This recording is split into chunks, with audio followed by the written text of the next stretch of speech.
Cette femme, qui épluche les pommes de terre, c'est Hélène d'Harcourt. Ça fait quelques années qu'elle vit avec Pierre, dans leur étroite chambre située à proximité de la grande blanchisserie de Paris. Pierre y est employé à livrer toutes sortes de vêtements. Hélène y travaille aussi. Premières heures de la journée. Elle y lave, frotte, relave, refrotte, robe, redingote, châle, gilet. Si bien que, si jeune, ses mains ressemblent déjà à celles d'une vieille femme.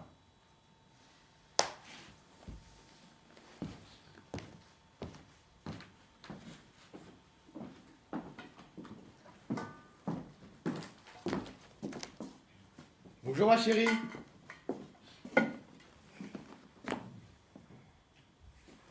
Tu prépares à manger? Et que mijotes-tu? Encore? Ce soir je sors. Je retrouve Jean Mouffetard. Oui, il a beaucoup de soucis en ce moment. C'est sa femme. Oh, eh bien, elle m'a dit non, pas la personne. Sa femme s'engage. Elle s'engage dans une sorte de clan. Un clan uniquement réservé aux femmes.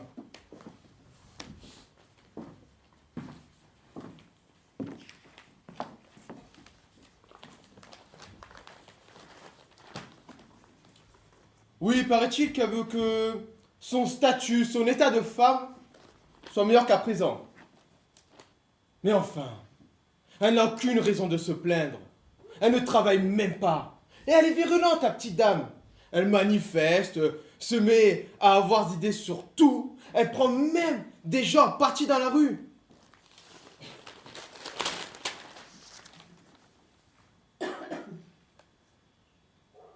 Non mais tu te rends compte?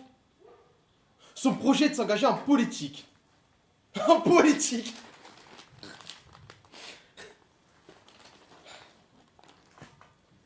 Et que fera-t-elle de ses enfants?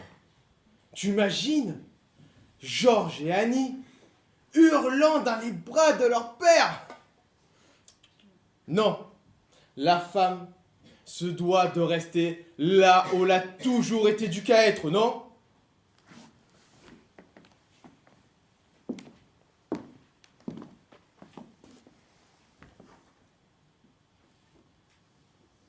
Dans le cocon familial.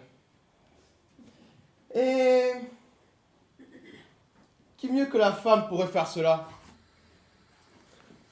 Enfin, tu comprends bien que je me dois de lui remonter le moral.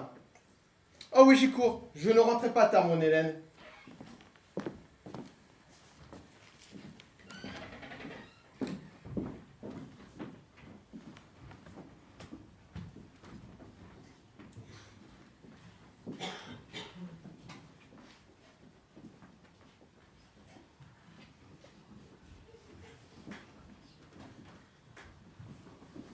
Nous sommes en 1848. Les temps ont été durs, mais l'espoir renaît. Des idées voient le jour. Il y a quelques semaines, une révolution soulevait le pays. Après des années d'instabilité politique entre empire et monarchie, la France est désormais à l'heure de la Seconde République. Liberté, égalité, fraternité. L'esclavage dans les colonies est aboli. La peine de mort en matière de délit politique est supprimée. La liberté de la presse et celle de la réunion sont rétablies. Mais le suffrage universel est institué. La voix des femmes! La voix des femmes! La voix des femmes! La voix des femmes! Demandez la voix des femmes! Qui veut la voix des femmes? Qui veut la voix des femmes? La voix des femmes! La voix des femmes! La voix des femmes! Qui veut la voix des femmes? La voix des femmes! Demandez la voix des femmes! La voix des femmes! La voix des femmes! Mesdames, demandez la voix des femmes! Demandez la voix des femmes! La voix des femmes! La voix des femmes! La voix des femmes! La voix des femmes.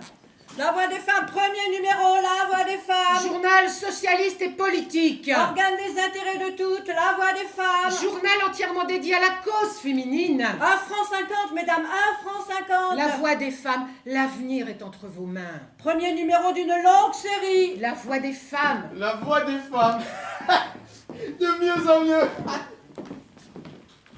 Qu'est-ce que c'est que ces âneries? Mesdames, messieurs, pour que le suffrage universel devienne vraiment universel. Faites vite, ce sont les derniers numéros pour cette semaine. Madame, la voix des femmes. Bonjour madame. Merci madame. Bien Désiré, allons rejoindre Rosette et Suzanne. À vos ordres, chef.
Et l'autre jour, j'ai surpris cette jeune fille en train de pleurer dans les escaliers.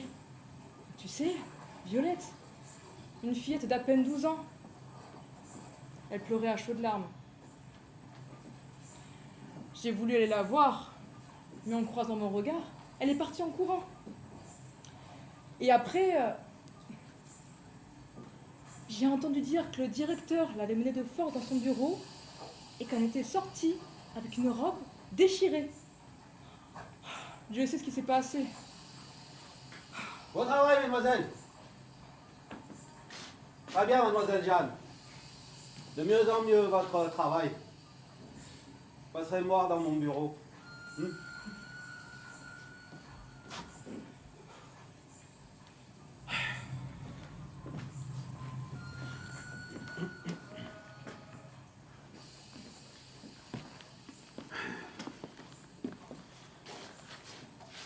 Mademoiselle Blignan, rappelez-moi, depuis combien de temps travaillez-vous ici? Mon nom est Trignan. Mademoiselle Trignan. Je vous demande pardon? Mademoiselle Trignan. Plus fort, jeune fille. Je travaille ici depuis 3 ans, 4 mois, 2 jours et 8 heures. Bien. Il me semble donc que vous savez désormais plier, boutonner une chemise d'homme. Non? Manifestement non. Je vois que cette pratique domestique vous est inconnue.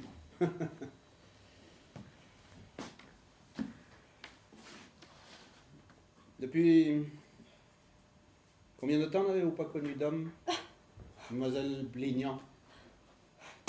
N'avez-vous seulement connu quelque chose à dire, mademoiselle Darcourt? Ah non, suis-je bête? Comment pourriez-vous dire la moindre chose? Mademoiselle Darcourt, ici, nous avons besoin de vos mains, non de votre avis. Ce n'est pas la peine de vous essouffler, mademoiselle Darcourt. Je suis pas muette. Pardon? Pas muette. Aucun moyen de vous comprendre. Navré, mademoiselle Darcourt, c'est... Mais ça suffit.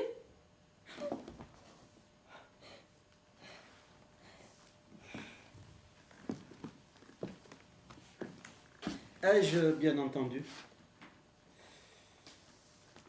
Mademoiselle, dans mon office. Quant à vous, une remarque déplacée de plus et vous ne remettez plus les pieds ici. De même pour votre compagnon. Ai-je été assez clair? Au travail toutes!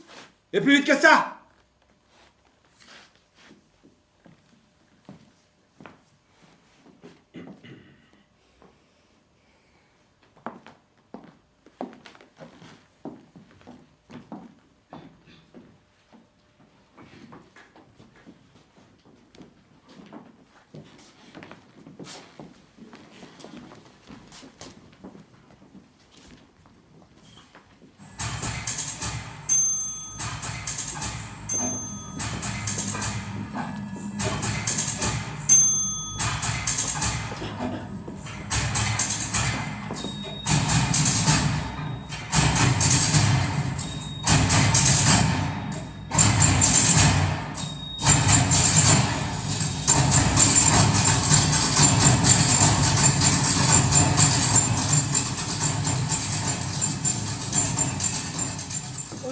C'est un grand jour, mes amis. Aujourd'hui, nous allons ouvrir nos premières lettres de lecteurs. Seulement 2 lettres? C'est déjà inespéré. Voyons voir. Celle-ci n'est pas timbrée et aucune adresse n'y figure. Chères mesdames, je vous écris à quelques rues de votre quartier général. Je voulais vous féliciter pour votre initiative de créer un journal pour les femmes et surtout par les femmes. Vous avez le courage que beaucoup de femmes telles que moi n'ont pas. Je peux vous assurer que dorénavant, j'achèterai tous vos numéros et que dès que ma fille sera en âge de les lire, je lui ferai lire tous les numéros. Je suis sûre que vous comprendrez ma volonté de vous écrire de façon anonyme dans l'attente de vous relire votre dévoué AD. Oh. C'est magnifique. Je lis la deuxième.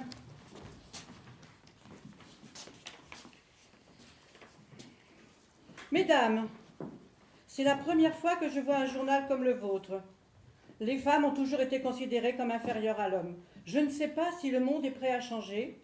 Je vous souhaite beaucoup de courage parce que vous allez, je pense, en avoir besoin. Je continuerai tout de même à lire vos numéros qui sont très intéressants et novateurs. Mes amitiés les plus sincères, Paulette Davoin. Je ne sais pas si le monde est prêt à changer. À quoi bon acheter nos numéros alors? Un peu d'indulgence, Suzanne. Elle n'a pas tort. Tu dois comprendre que le monde aujourd'hui est divisé, Suzanne. D'un côté, il y a les hommes et le pouvoir, de l'autre, les femmes et le ménage. Ça a toujours été ainsi. Mais une révolution est en marche, Rosette, une révolution. Après les têtes coupées, les femmes seront libérées. Et je suis convaincue que c'est pour maintenant. C'est bien pour ça qu'on écrit ce foutu journal, non? Ah oui, bien sûr. Bien sûr.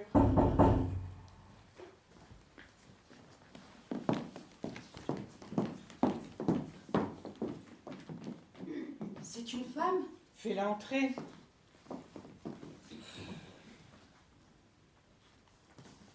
Bonjour. Vous vous nommez? Pardon? Hélène. Hélène, c'est ça?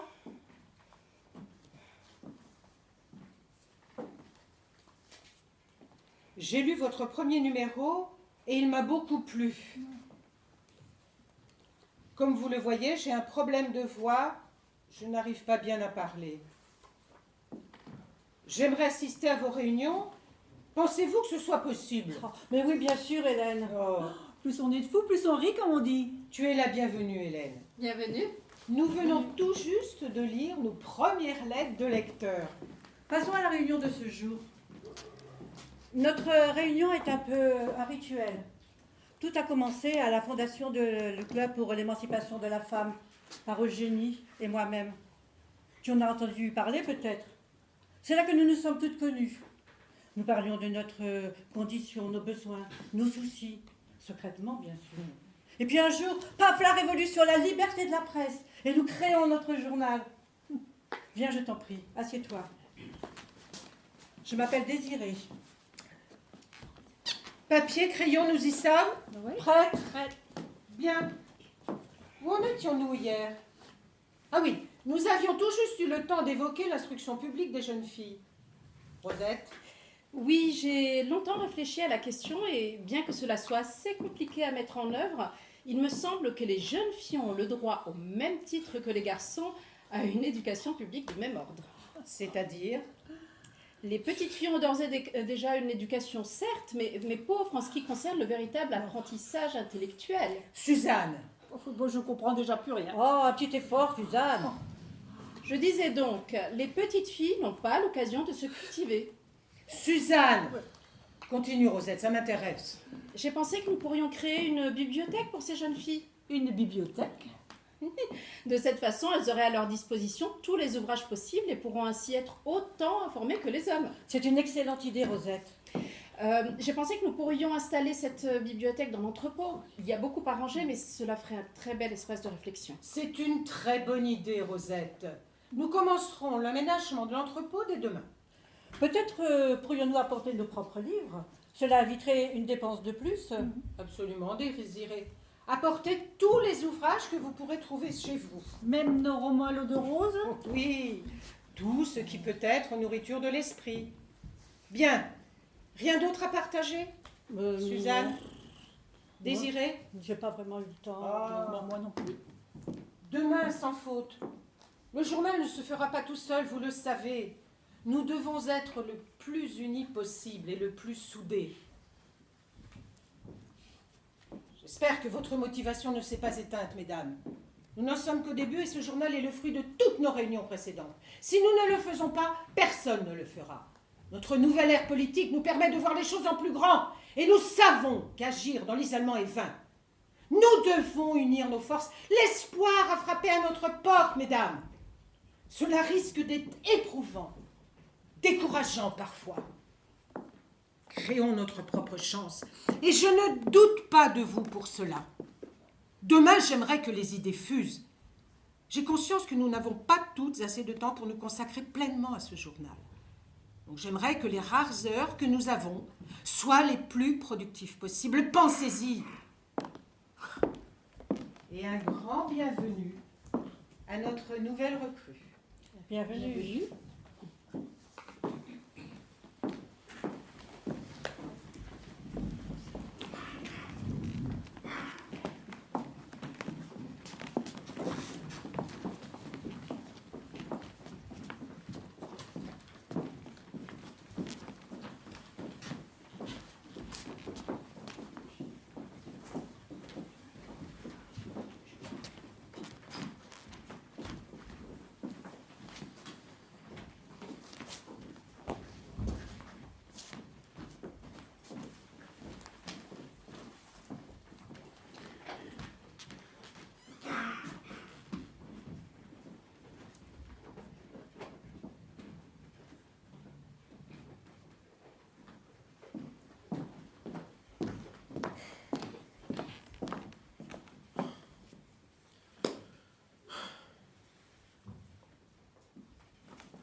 Qu'est-ce que tu as fait à la blanchisserie, Hélène? Monsieur Semar m'a invité à aller parler à ma femme pendant ma pause déjeuner. Et voilà 2 heures que je t'attends. Où étais-tu?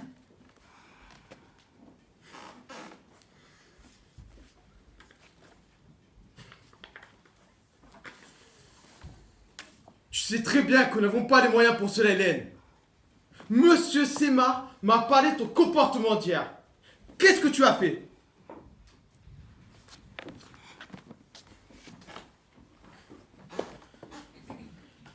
Tu sais bien qu'il ne faut pas faire d'écart avec le patron. Il m'a averti que si quelque chose du même ordre se reproduisait, il nous licenciait sur le champ. Hélène, tu m'attends, mon sang? T'es Dieu avec moi. Quoi? Oh Dieu! Ce n'est pas une raison. Il faut que tu fasses le dos rond avec lui. C'est compris? Sinon, notre vie est fichue, Hélène. Fichue! Tu m'attends? Regarde-moi, Hélène. Regarde-moi, s'il te plaît.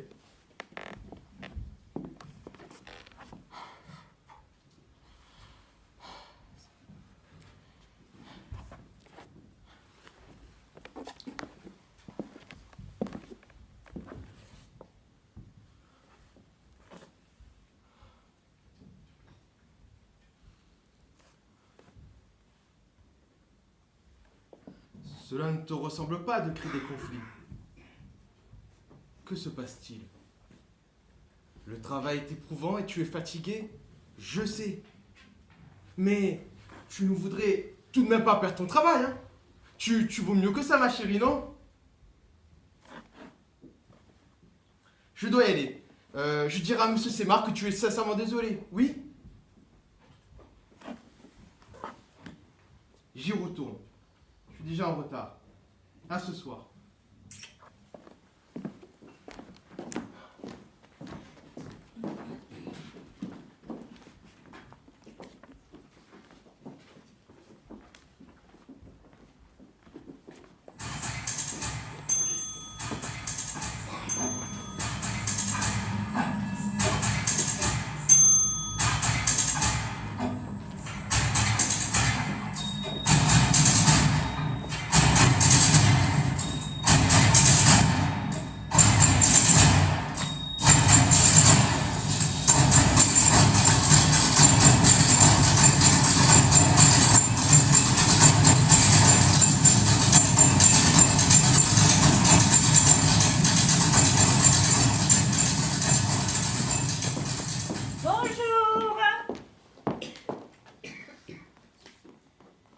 Dis donc, il y a quelqu'un qui est mort ici? Il y a une de ces ambiances. Bon, eh ben, vous n'aurez pas mes merveilleuses trouvailles.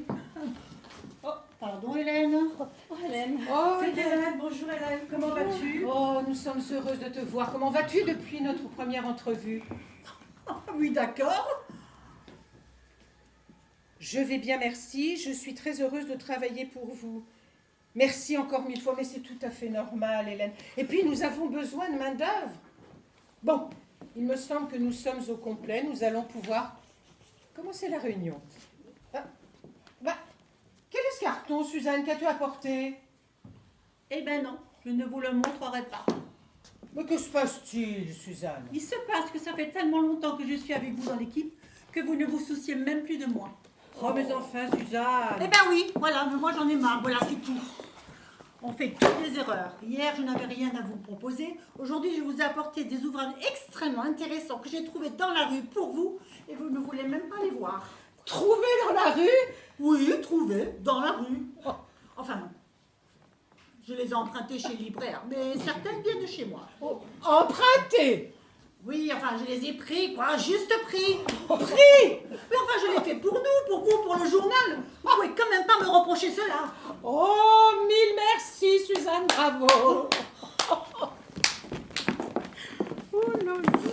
Aux lames de Gouges, la déclaration des droits de la femme.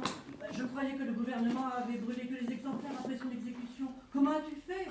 L'éducation pour nos petits garçons, intéressant. La nouvelle liberté de la presse. Le sujet sur lequel je planchais il y a 2 minutes. Vous voyez que je n'ai pas que des idées saugrenues. Oh, nous n'avons jamais dit ça, Suzanne. Bon. Commençons la réunion. Et on pourra mettre tous ces ouvrages dans l'entrepôt pour commencer la bibliothèque, comme nous le disions hier.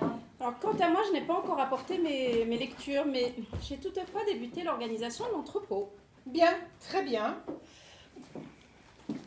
Commençons avant notre réunion, j'aimerais définir un point, Eugénie. Mais nous t'écoutons.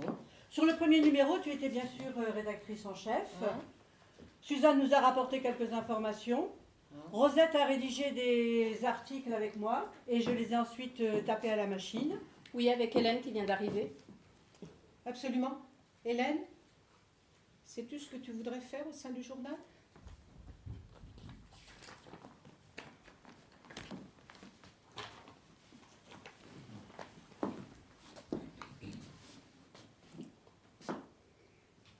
Je crois que nous avons trouvé une troisième rédactrice. Je peux? Citoyens. Beaucoup de femmes isolées sont dans une situation désespérée. Vous ne voudriez pas qu'elles continuent à être exposées au désordre et à la misère. Les bonnes mœurs sont la force des républiques et ce sont les femmes qui font les mœurs. Que la nation honore par votre voix le travail des femmes. C'est par elles que l'homme trouve le bonheur dans la famille. Ce sont elles qui lui donnent le principe des sentiments moraux. Elles sont associées à toutes les gloires, dans la littérature, dans les beaux-arts, dans l'industrie. On s'occupe d'une régénération sociale, on élabore des plans d'organisation du travail, mais nous n'avons pas encore entendu dire un mot sur le travail des femmes. Faites, citoyens, que la gloire des femmes illustres et méritantes qui nous ont précédées se reflète en ce moment sur les femmes du travail et du dévouement obscur, sur les mères, les filles, les sœurs de ce peuple, pour lequel vous faites de si grandes choses. Oh, mais c'est prodigieux. Comment as-tu...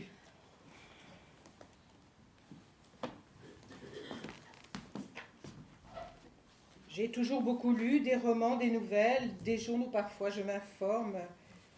Je l'ai écrit hier soir. Si vous êtes d'accord, j'aimerais qu'on le publie dans le second numéro à l'attention du gouvernement. Mais bien évidemment qu'on va le publier, Hélène. C'est magnifique. Peut-être qu'on pourrait l'envoyer directement à l'Assemblée. Il faudrait l'envoyer à Monsieur Louis Blanc. C'est le président de la commission d'organisation du travail. Il fait beaucoup pour la classe, pour le droit au travail de la classe ouvrière. Un véritable socialiste.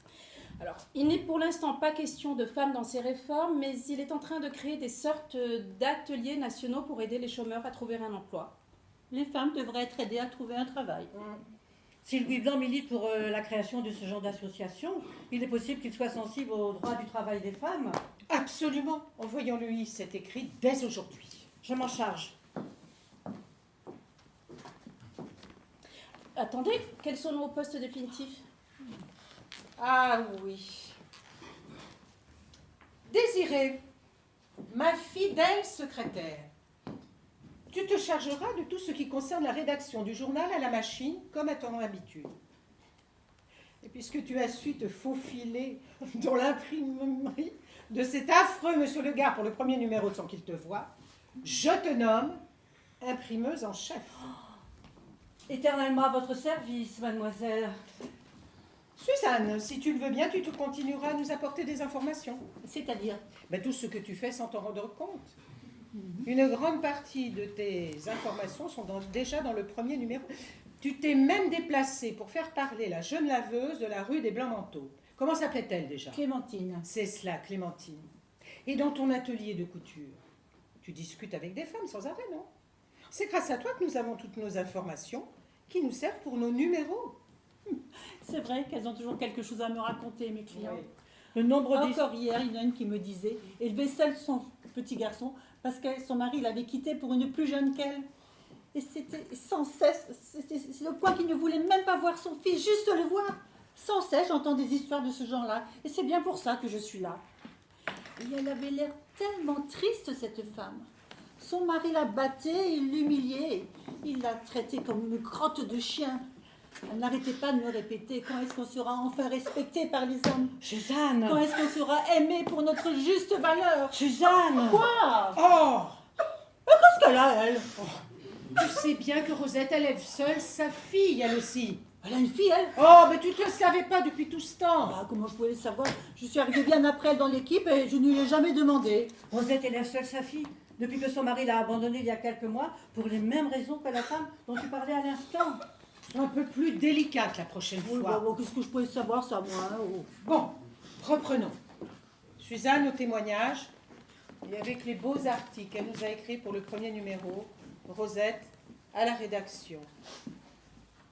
Hélène aussi, ça me semble logique. Donne-moi ton écrit, je vais l'envoyer. Merci, Désirée. De rien, Hélène. Tu as un grand talent. Comment t'es venue l'idée de toquer à notre porte?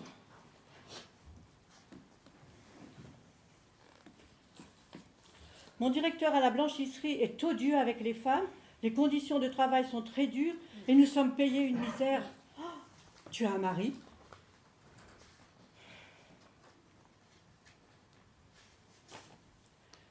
Nous ne sommes pas encore mariés pour que je puisse travailler. Et oui, seuls les célibataires et les veuves peuvent avoir un travail. Mariés, nous devons rester à la maison en bonne épouse modèle. Il est au courant de nos réunions?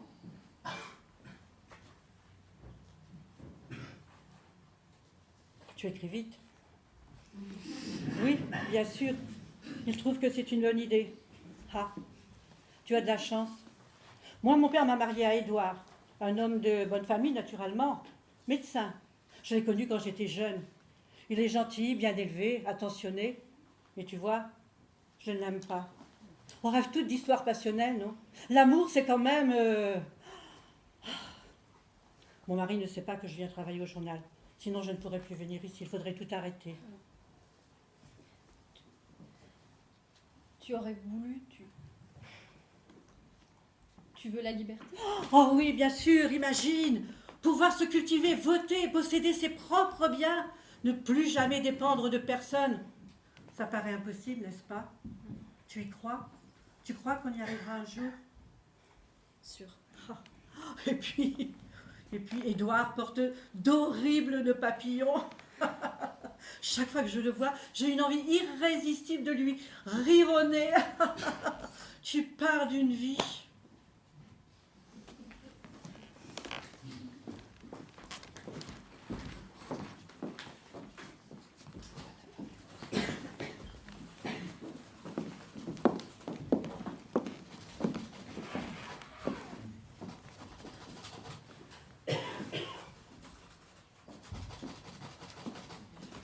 Tiens, voilà les témoignages que j'ai pu récolter auprès des femmes qui élèvent seules leurs enfants.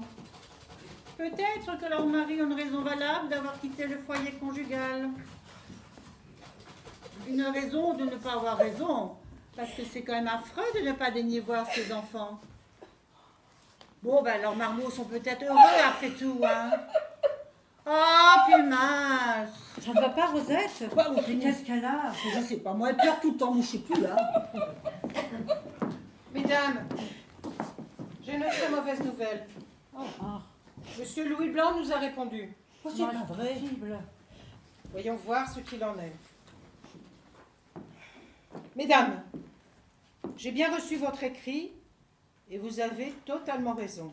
Il y a beaucoup trop de femmes isolées dans la misère qui mériteraient un travail au même titre que les hommes. Votre demande de faire partie d'associations pour le travail est tout à fait justifiée. J'aime à penser que les blanchisseuses, les couturières, les laveuses et les lingères aient le droit de participer aux ateliers nationaux que j'ai créés.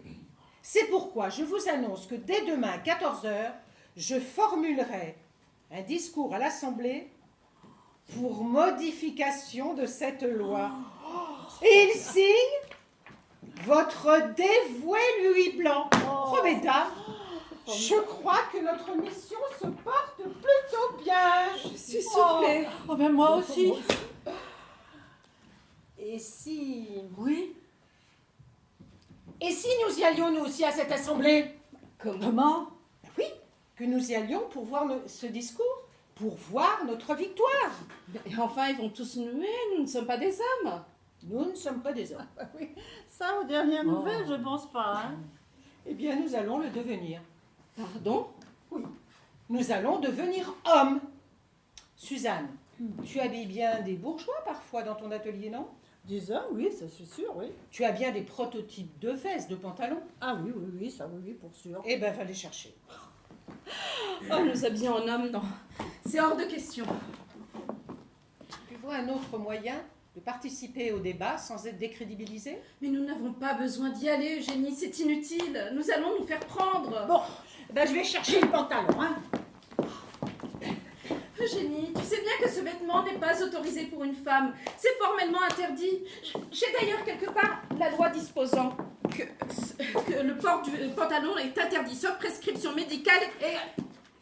As-tu déjà aperçu que les rôles de femmes au théâtre étaient souvent interprétés par des hommes? Ah bon? Eh bien, tu vois, si eux peuvent se grimer parfaitement en femmes, pourquoi pas le contraire? Il suffirait que je prenne la fausse barbe d'Édouard. Mais absolument, qu'en penses-tu, Hélène?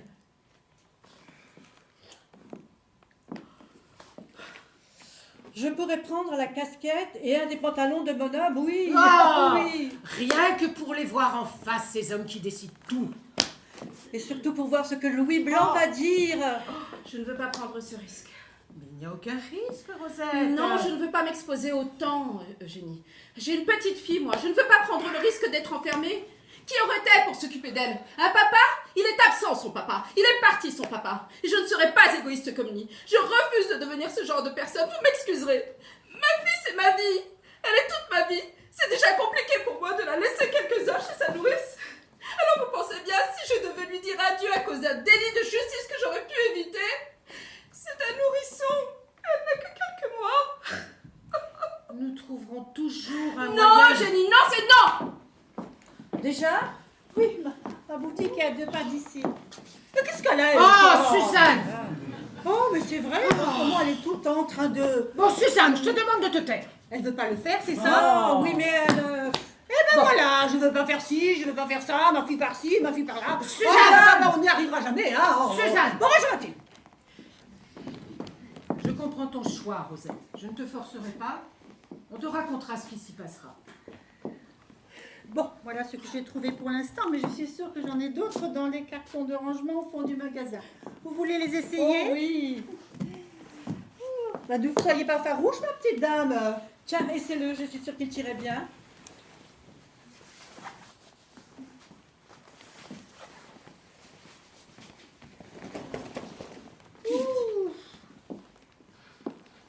Tiens, essaye avec ça. Splendide jeune homme que voilà. Rosette, allez, essaye un rien pour s'amuser. Bon, Juste pour rire alors. Allez. Comment vous appelez-vous, très cher? Eugène? Eustache, Eustache. Laissez-moi vous présenter une charmante créature. Une perle rare. Madame, auriez-vous l'obligeance de m'accorder un instant? Oui, monsieur, avec joie. Oh, quel joli petit minois. Je ne sais pas qu'elle est ravissante. C'est monsieur, le rouge me monte aux joues. Il n'y a pas à dire, il te va à merveille. Trêve de plaisanterie. Entre nous, Eustache, si je m'écoutais, je vous assure qu'il m'en faudrait très peu pour... Demain, 14h. Vous voyez ce que je veux dire? Nous serons hommes, mesdemoiselles.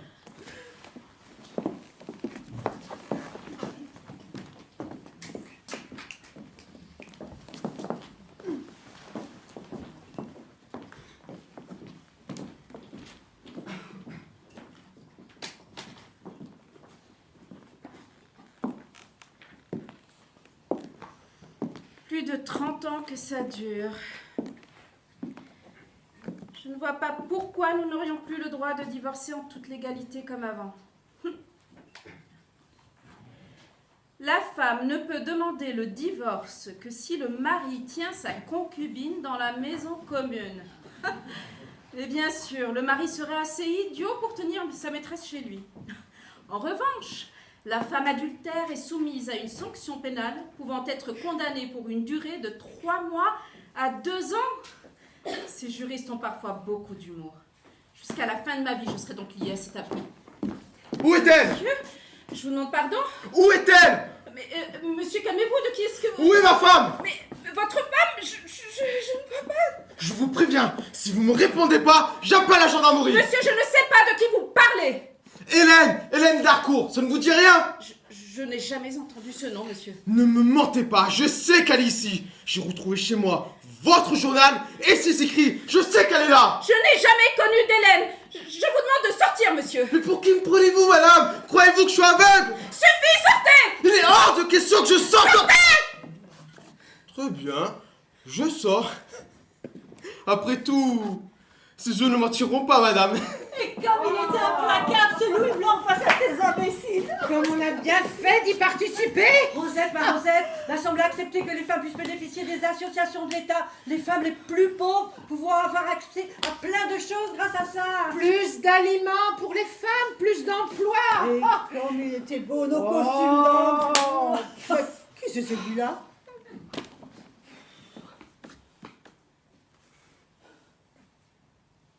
Ça fait combien de temps que tu viens ici, Hélène? Comment tu... Moi, qui croyais que j'avais la femme la plus aimante de tout Paris, même muette qui me disait tout. Si, tu muette, mais tu cries maintenant. Oui, Hélène, tu cries de très belles choses dans ton carnet. Tu as oublié ton petit carnet rouge aujourd'hui. Probablement trop occupé à te travestir devant ces méchants messieurs de l'Assemblée. Regarde-toi, tu es ridicule, Hélène. Ah, je vous permettrai pas. Mais qui êtes-vous pour me parler, vous? J'ai encore tous les droits sur ma femme, il me semble, non? Ça fait combien de temps que tu viens ici, Hélène? Réponds-moi, Hélène! Réponds-moi! Tu ne veux pas me répondre? Très bien. Tous tes écrits envolés. Tu ne voudrais tout de même pas voir ça, si? Mais pourquoi tu me réponds pas? Mais qu'est-ce qui se passe? Hein? C'est la présence de ces femmes minables qui cavalisent. Mais réponds-moi!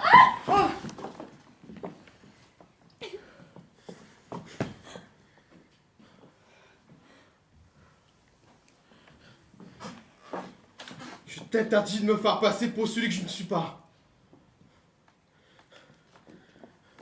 Je te propose un marché. Soit nous rentrons sagement pour tenter de nous expliquer, soit tu préfères rester ici, là, et plus jamais nous revoyons. Je reste. Hélène, Je reste, Pierre. tu restes? Et pourquoi veux-tu rester? Combattre qui? Combattre quoi? N'étais-je pas mère en dépit de tout? Et l'enfant que nous devions? Si tu ne veux pas comprendre, pars. Mais comprends de quoi, Hélène? Comment peux-tu me trahir à ce point? As-tu pensé à mes amis? Cette honte qui me plane dessus de moi sans que je le sache depuis des semaines. Tous est au courant. C'est Jean qui me l'a averti en lisant de vos journaux d'imbéciles. Monsieur Semard nous a renvoyés, Hélène. Monsieur Semard nous a renvoyés. Mais parle, bon sang! Oh, il est temps que vous partiez, monsieur! Mais parle! Sortez! Je ne sortirai pas sans elle! On y va, Hélène! Laisse-moi! Viens ici! Viens ici! Oh, et ne vous figurez pas revenir! Hélène!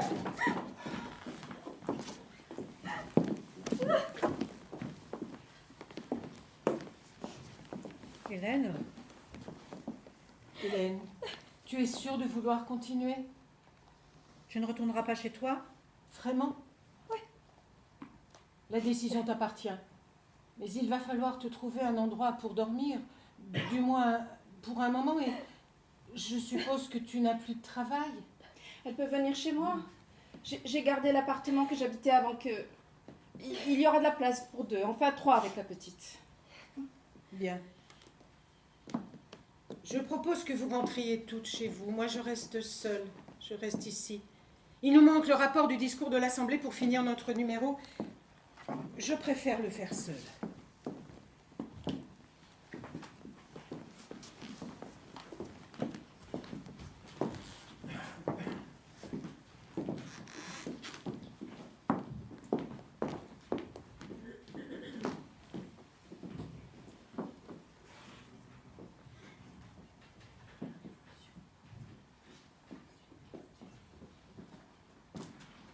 Malgré l'ambiance un peu morose, la voix des femmes commence peu à peu à se faire entendre. La bibliothèque ouverte aux jeunes filles est assez populaire. Puis, vient l'idée de conférences, de débats publics auxquels les femmes commencent à assister en masse. En quelques semaines, le journal devient un véritable lieu de culture et d'émancipation féminine. Mais, malgré de nombreux articles, pétitions et discours à l'Assemblée, le suffrage universel reste masculin. Le divorce n'est toujours pas autorisé.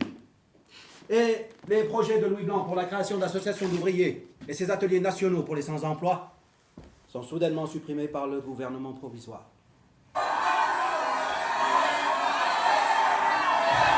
Nous sommes en juin 1848.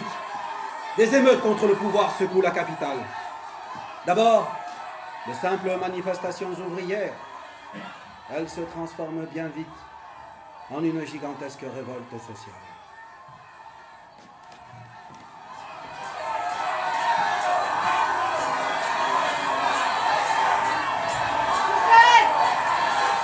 Hélène, Rosette! Mais où sont-elles? Rosette, je suis là, Rosette, cours! Attention derrière toi! Rosette! Désirée! Mais que se passe-t-il? Respire! Des soldats les ont... Où sont-elles? Il y a tellement de monde, j'ai vu des hommes, des femmes, des enfants se faire... Assieds-toi, Rosette, et calme-toi. Et Rosette a été frappée à la tête, j'ai voulu riposter, mais elle m'a dit de courir, alors j'ai couru. Assieds-toi. Calme-toi. Et ma fille qui m'attend. J'avais bien dit que ce n'était pas prudent d'y aller, j'avais raison, il ne fallait pas. Je ne peux pas dire que tu étais sous la contrainte. Je t'avais proposé de rester. Mon Dieu, Suzanne! Est-ce que ça va? Je peux sauver ma banderole, hein? Oh, ben oui, mais comment vas-tu? Oh, Suzanne! Hélène, Mon Dieu! tu vas bien? Tu es en sécurité ici. Ne t'inquiète pas. Désirée!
Louis Blanc est exclu de l'Assemblée. Nous devons trouver d'autres soutiens. Nous aurons beau écrire des centaines de journaux. Sans porte-parole, notre journal ne parviendra jamais à émouvoir le gouvernement. Tout ce que l'on va réussir à faire, c'est s'attirer les railleries des autres journaux. Nos débats au sein du journal réunissent de plus en plus de femmes. Nous soulevons des questions dont ils ignorent la substance. Ah, cela les effraie. Ils ont peur que la famille soit menacée. Vous voulez resserrer les liens de la famille et vous la divisez. L'homme au forum ou à l'atelier, les femmes au foyer domestique. Séparées de leurs époux et de leurs fils, de leurs pères et de leurs frères, les femmes se consoleront de leur isolement en rêvant à la patrie céleste, où elles auront le droit de citer, où il n'y aura plus d'inégalité, ni de privilèges injustes. Elles vous enlaceront d'une chaîne mystérieuse, et tous vos efforts sur le progrès seront vains. Vous essayez inutilement d'établir l'égalité entre les citoyens. La société est fondée sur la famille. Si la famille reste fondée sur l'inégalité, la société reprendra toujours son vieux pli. À publier. Je vais ouvrir.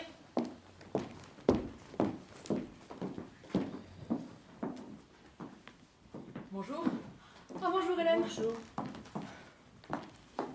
Bonjour. Tu la connais? J'étais une de ses collègues à la blanchisserie quand elle y travaillait encore. Elle me donne les exemplaires de votre journal depuis qu'elle fait partie de votre équipe. Et j'ai aujourd'hui le besoin de venir travailler avec vous, si vous le voulez bien. Vous avez entendu ce qui s'est passé? Oui, je suis très choquée. C'est pour cette raison que je me suis décidée à venir. Qu'est-ce qui vous plairait? Qu'est-ce que vous voudriez faire au journal? Oh, je suis pas très douée pour écrire. Mais ce que j'aimerais, c'est taper à la machine.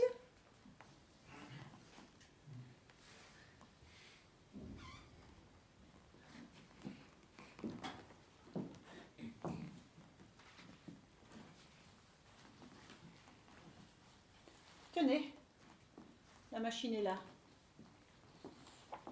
Voici mes écrits. Je vous remercie. J'entends de sortir le numéro pour aujourd'hui. C'est comme si c'était fait. Vous travaillez toujours pour la blanchisserie, mademoiselle? Non. Mon directeur était affreux avec moi. Le travail n'était jamais parfait. Et il m'humiliait. Comme il humilie tout le monde d'ailleurs. Alors, je suis partie. Et l'argent? Oh, l'argent, j'ai des économies. Et vous, avec le journal, vous... De grandes recettes, oui, mais avec des journaux comme Le Peuple et des théâtres cessant de mettre en scène des vaudevilles nous ridiculisant, nous devons être sur nos gardes et trouver d'autres solutions. Il vous arrive de cuisiner des sauces, mademoiselle? Oui, je... Eh ben, le dernier vaudeville en vogue s'intitule « Les femmes socialistes, sauce socialiste ». Vous comprenez? Ah, tous les soirs au théâtre Montpensier. Nous devons trouver un moyen de faire entendre notre voix.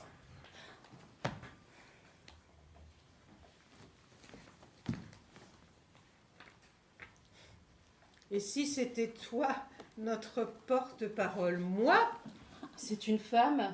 Bon. Et alors, tu vas pas recommencer? Les femmes n'ont pas le droit de s'impliquer en politique, Suzanne. Oui, mais aucun homme ne voudra les faire. C'est bien à nous de forcer un peu les choses, non? Sous quelle forme pourrait-on se faire entendre? Peut-être une sorte de tribune à l'Assemblée, comme Hélène vient de le dire. Habillé en homme? Ah bah oui! Une tribune, certes, mais pour que nous ayons le plus d'alliés possible, cela n'est pas suffisant. Il faudrait... je ne sais pas...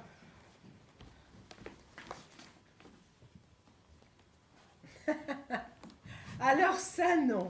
Non, ça, c'est pas possible. Non, non, non, non, non, non. Ah mais oui, bon, ça serait grandiose! De quoi s'agit-il? Oh là là! Peut-être que... C'est une idée tellement... Non. Oh bah si! Non, nous ne pouvons pas faire cela. C'est impossible. C'est formellement interdit. J'ai d'ailleurs quelque part la loi disposant que seuls les citoyens et donc les hommes sont autorisés. Je ne vois vraiment pas pourquoi se poser tellement de problèmes. Hein. C'est évident qu'il faut suivre cette belle idée. En reconsidérant la chose, l'idée me paraît plutôt bonne et pourrait faire en sorte que... Excusez-moi. Excusez-moi. Vous pensez sérieusement vous présenter aux élections législatives? Oh, bah oui, il me semble que oui. Eugénie, tu ne peux pas faire ça. Une femme qui prépare une campagne électorale, ce n'est pas possible. Mais qui un jour a décidé que ce n'était pas possible, hein? Suzanne, avec tout le respect que je te dois, je ne pense pas que tu sois en mesure de parler de ce sujet. Pardon? T'es-tu un tant soit peu penché sur la loi française? Oh, attends une minute. Sais-tu réellement ce qu'est un délit politique? Mais comment tu me parler comme ça? Comment ça, comme ça? Mais tu es en train de me dire que tu ne me trouves pas digne de parler de ces choses-là? Écoute, Suzanne, depuis que nous nous sommes rencontrés, tu n'as jamais daigné me respecter. Peut-être pour des bonnes raisons, non? Ah, ce n'est pas le moment! Et peut-être aussi que j'ai senti dans tes yeux depuis le début que je n'avais pas ma place ici. Sous prétexte que je n'ai pas autant lu que toi, que je n'ai pas autant de culture que toi. Tu m'as jamais respecté, tu me prends toujours pour cible. Oh, trop inculte à tes yeux, sans doute. Toujours à m'attaquer sur ma fille et son père. Pourquoi tant de haine envers moi, Suzanne? Ah, bon, t'as bien regardé là un martyr. De toute façon, la question n'est pas là. Réveillez-vous. Ne comprenez-vous pas qu'un délit politique, de quelque sorte qu'il soit, est puni d'une vie entière passée au cachot ou à Je suis l'exil? prête à prendre le risque. Si nous réussissons à faire entendre notre voix au Parti démocrate socialiste, qui à coup sûr est le parti le plus à même à nous écouter, nous aurons pleinement gagné notre combat. Je ne peux pas vous suivre dans cette bataille, Eugénie. Excusez-moi, mais je ne peux pas faire cela. Mais je suis sûre que ça va marcher, Rosette. Non. Il ne suffit que de quelques alliés. Certains socialistes ne sont pas insensibles aux droits des femmes. Je suis désolée, Eugénie, mais je ne peux pas.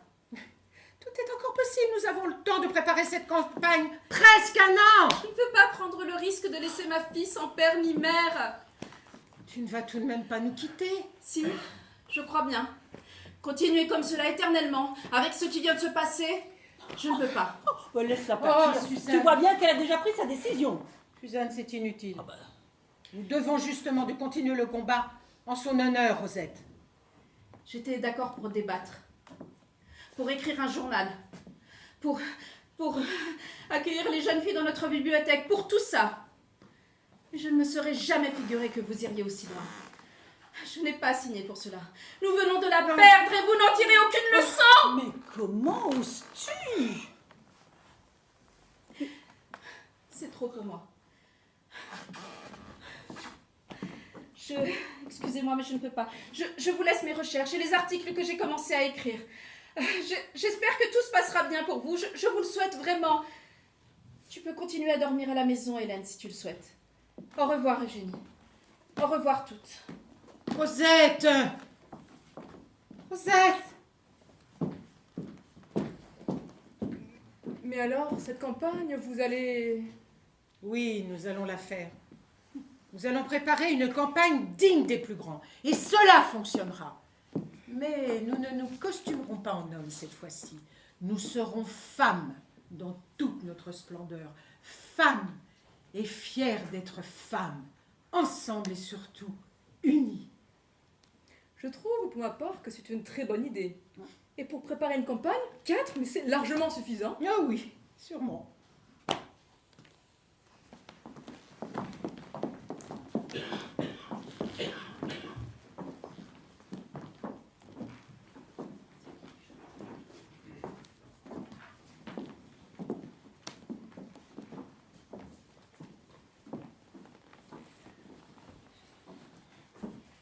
Bonjour.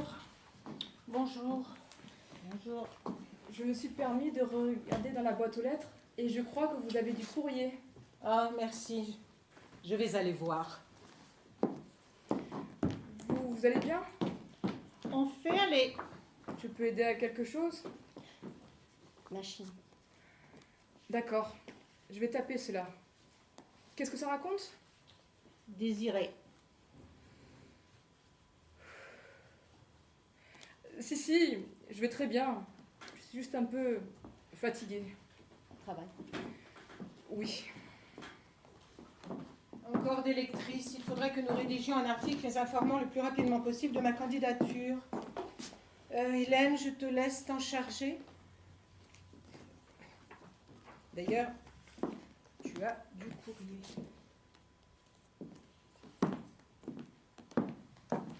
Eh ben, tu ne la lis pas? Comment procéder? Il faudrait que nous nous rendions au quartier général des démocrates socialistes pour leur exposer notre projet. Mais il va falloir être prudent et surtout ne pas trop les brusquer. On pourrait tout d'abord leur parler de notre journal, de l'impact qu'il commence à avoir du nombre de lectrices sur des chiffres. C'est ça. Les rassurer avec des chiffres. On pourrait également leur montrer le courrier de Louis Blanc et son engagement, son soutien à notre égard ne pourra que les amadouer. Bon, il est vrai que la plupart des membres seront réfractaires, mais il nous suffit que de quelques membres pour avancer dans notre campagne. Le tout est que ma candidature fasse grand bruit dans Paris, que les mentalités puissent changer. Ah. Hélène, je voulais vous dire que je... Mais oui. Je voulais vous dire que je suis désolée.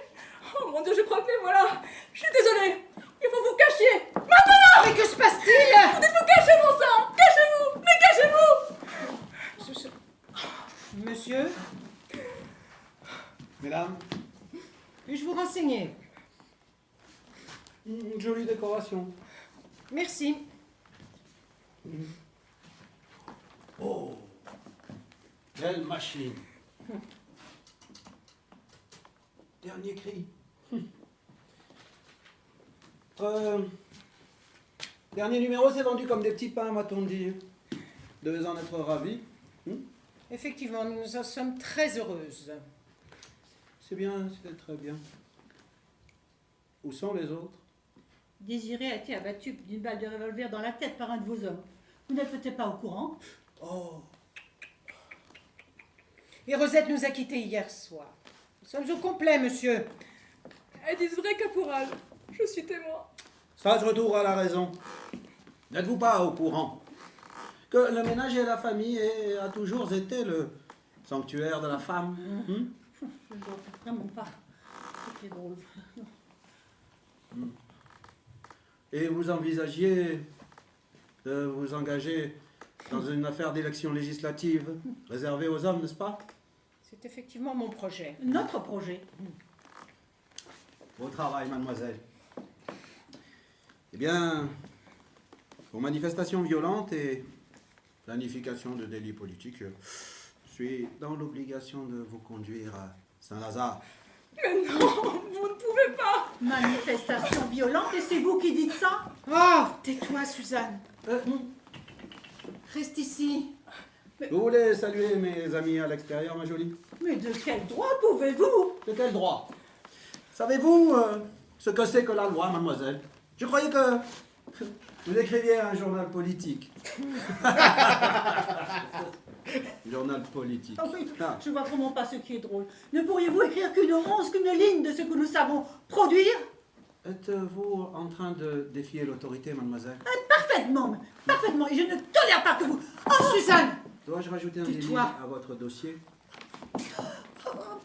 Vous êtes une enflure, hein? Oh, mais... Arrêtez!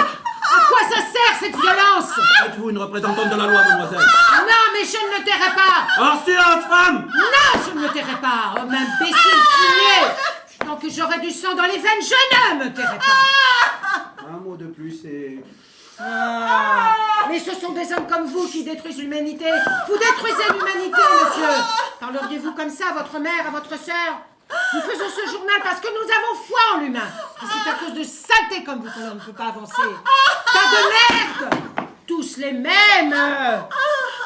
Pensez-vous pouvoir vivre sans femme? Mais vous n'êtes rien sans nous. Que poussière grisâtre! Arrêtez!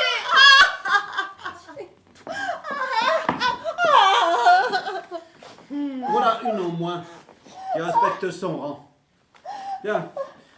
Au poste! Et vous?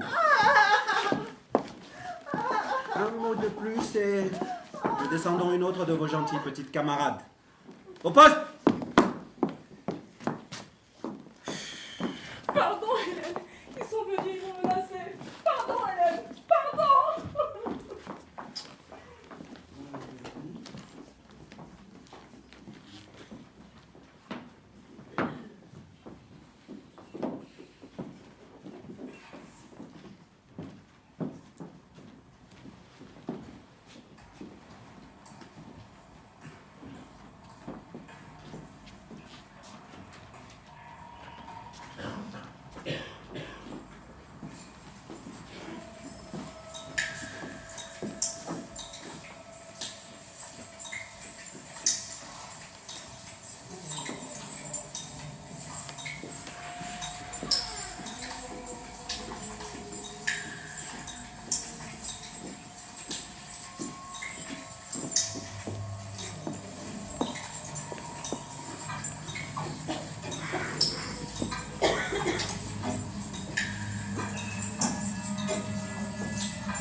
aux manifestations, 600 femmes sont incarcérées à la prison Saint-Lazare.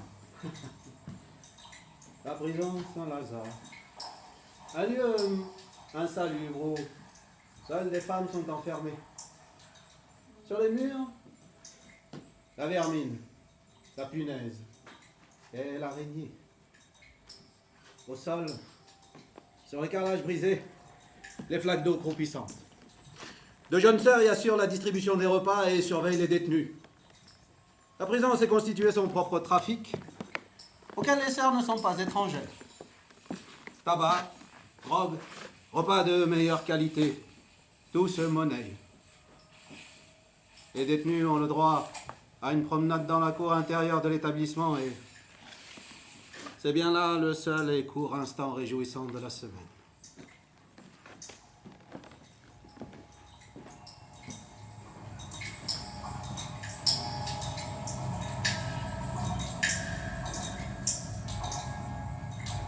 Cinq ans. 5 ans. Nous ne pourrons pas. Nous devons continuer. Et continuer quoi entre ces 4 murs? On doit trouver un moyen. Je n'aurais tout de même pas fait tout cela pour... Pourquoi? Oui. Pourquoi as-tu? Ah, je t'ai jamais demandé pourquoi tu as... Pourquoi j'ai créé ce club, ce journal? Tu es sûr de vouloir l'entendre? Oh, les histoires sordides, ça me connaît.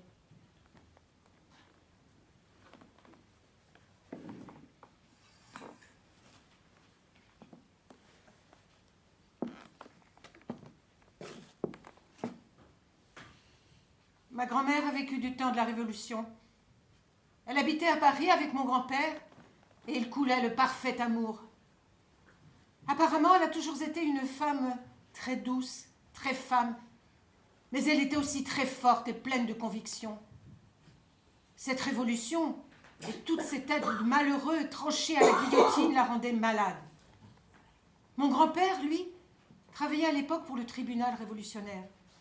Celui qui envoie ces malheureux à l'échafaud. C'était un acteur mineur du tribunal.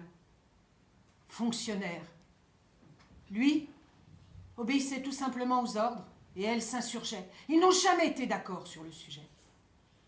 Elle était très au courant de tout ce qui se passait au sein du tribunal. Mais elle se sentait impuissante. Un jour, elle a décidé de planifier l'assassinat d'un des commanditeurs de toutes les accusations qui se déroulaient depuis quelques mois. Mon grand-père, le sachant, il s'est mis dans une colère terrible et ma mère avait 7 ans. 7 ans. Et plus de maman. Elle s'est construite sur cette histoire. Je l'ai toujours connue malheureuse. Malgré tout, elle a voulu continuer à s'engager, mais elle est tombée amoureuse de mon père, avec qui elle n'a eu aucune liberté. Il fallait que je fasse quelque chose. Voilà pourquoi j'ai fait tout ça. Voilà pourquoi j'en suis là. Je suis sûre qu'un jour viendra où l'on pourra porter des pantalons. Un jour viendra où on pourra voter et faire n'importe quel métier. Je suis sûre que ce jour viendra, Suzanne. Hélène, Je crois que j'arrive mieux à parler. c'est la première fois que je t'entends faire une phrase au complet. Je crois que tu commences à renaître. Renaître? Pierre m'a toujours connue muette. Mais il m'a aimée comme ça. Parfois, j'arrivais à lui parler, mais c'était rare. On a essayé une fois d'avoir un bébé, mais... Oh, mon Dieu. Mais j'ai été par plusieurs, par d'ignobles, et maintenant je peux plus. Et je me sens tellement... C'est dur pour moi. Mon Dieu. Hélène. Et c'est pour ça que soudain, je n'ai plus réussi à parler, comme si plus rien ne pouvait plus jamais sortir de ma bouche. Et c'est pour ça que tu es venu au journal? Pour Pour faire sortir les mots. Tous les mots qui étaient restés enfouis en moi, qui étaient bloqués, pour retrouver ma voix. Et il ne l'a pas compris. Oh, Mais tu as fait ce que tu devais faire. Tu as suivi ta route et tu as bien fait. 5 ans, 5 ans. Oh, nous ne pourrons pas. Et si nous parlions de notre combat ici aux sœurs? Eh ben, Si nous leur disions qu'il faut que l'on continue ce que l'on a commencé? oh, Pour ça, elles, pour les femmes? ça ne mènerait à rien, Eugénie. Leur voie est toute tracée. Elles sont vouées à plus haut. Mais peut-être seront-elles sensibles, ne serait-ce que sensibles. Et après, tu t'imagines qu'en leur répondant un beau discours, elles nous laisseraient partir impunément sans demander leur reste? Il doit bien y avoir un moyen de sortir d'ici, non? Oh, je ne pense pas. Mais depuis quand es-tu aussi défaitiste, Suzanne? 3 semaines et 2 jours. 5 ans, 5 ans. Et aucune nouvelle de qui que ce soit? Et de qui pourrions-nous en avoir? De Rosette? Oh, penses-tu? Oh, j'aime pas les rats. Ah! Oh, il y a des rats ici. Il y en a un qui rôde. Il doit y en avoir 3. Oh! Juste au ciel! J'ai froid.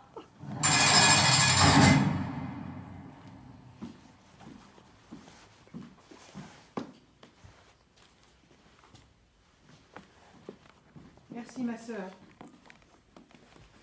Merci, ma sœur. Et c'est pas censé dire Dieu vous bénisse, une bonne sœur? Vous ne voulez pas votre ration, mademoiselle? Sans façon. Oh, Suzanne. Plutôt mourir. À votre guise. Mon Dieu, quelle horreur. Ah, ça, je te le fais pas dire. Je n'en reviens pas. Incroyable. Mais c'est une infamie. Vierge effarouchée, retourne allumer tes cierges. Journal de salaud. Journal, mais quel journal? Mais le journal Le Peuple. Bah, comment peux-tu lire un quelconque journal ici? Bah, avec quelques pièces, tu vas devoir quelques services. Bah, excusez-moi, et pourquoi je suis toujours la dernière à être au courant de tout après? Un fait très grave, dont il nous est impossible de garder le silence. Impossible de garder le silence, s'est passé à une récente réunion dans un anecdotique hebdomadaire. Une femme planifiait sérieusement de poser sa candidature à l'Assemblée nationale. Nous ne pouvons laisser passer sans riposter énergiquement au nom de la morale publique et de la justice elle-même de telles prétentions et de pareils principes. L'égalité politique des deux sexes est l'un des sophismes que repousse non seulement la logique, mais la conscience humaine et la nature des choses. C'est horrible. Mais ce n'est pas fini, monsieur Prudon. Signe une superbe petite note rattachée à l'article.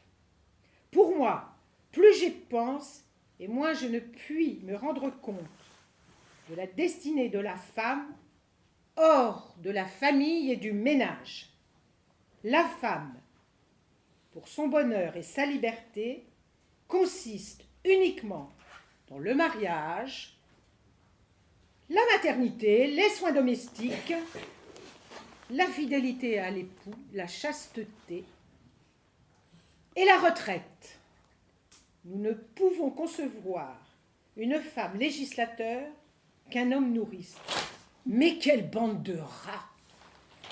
Si encore ils avaient donné notre nom, mais non. Ils ont bien fait de les taire pour effacer à tout jamais notre trace. À cœur joie, ils s'en donnent à cœur joie. Mais nous allons tomber dans l'oubli. Nous devons trouver un moyen de sortir d'ici. Quelqu'un pourrait me donner un morceau de pain? Oh, Suzanne.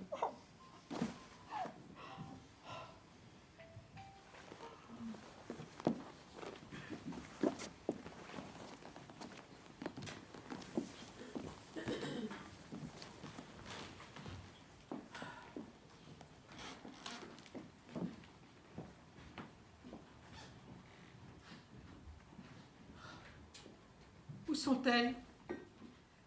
Mais où sont-elles? Depuis 6 jours, je n'ai pas de nouvelles, nous étions si proches. Mon Dieu, faites que ce soit un horrible cauchemar dont je vais me réveiller là tout de suite. Oh mon Dieu, qu'il fait froid. Tout est de ma faute. À cause de moi, Hélène a tout perdu et Désiré. Oh, Désiré.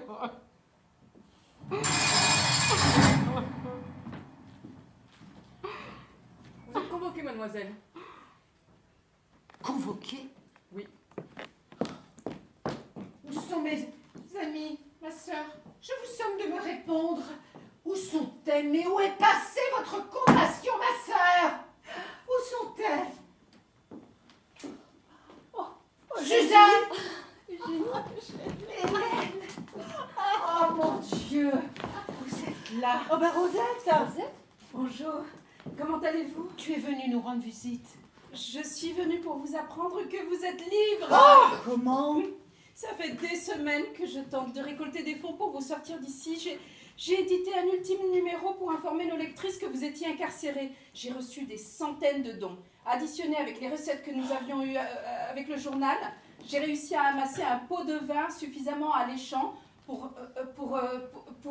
obtenir votre libération avec le juge à qui j'ai envoyé une lettre. Mais alors nous sommes libres. Il a accepté, mais...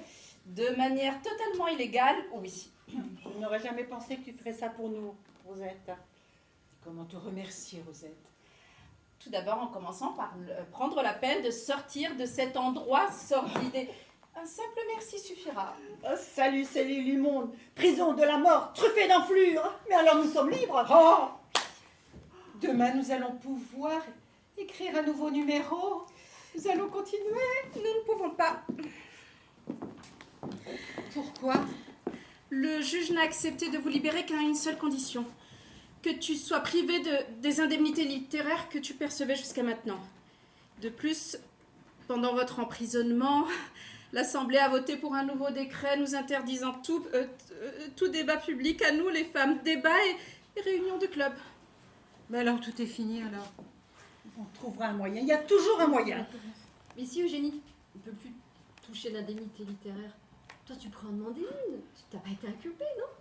Je ne sais pas. Peut-être. Peut-être. Oh oui. Ah oui, tout ça c'est grâce à lui. Sans lui, je n'aurais jamais su que vous étiez enfermés. C'est lui qui a eu l'idée du pot de vin et qui a adressé la lettre au juge. C'est grâce à son appui, entre autres, que le juge a accepté. Il a négocié avec lui pendant des heures.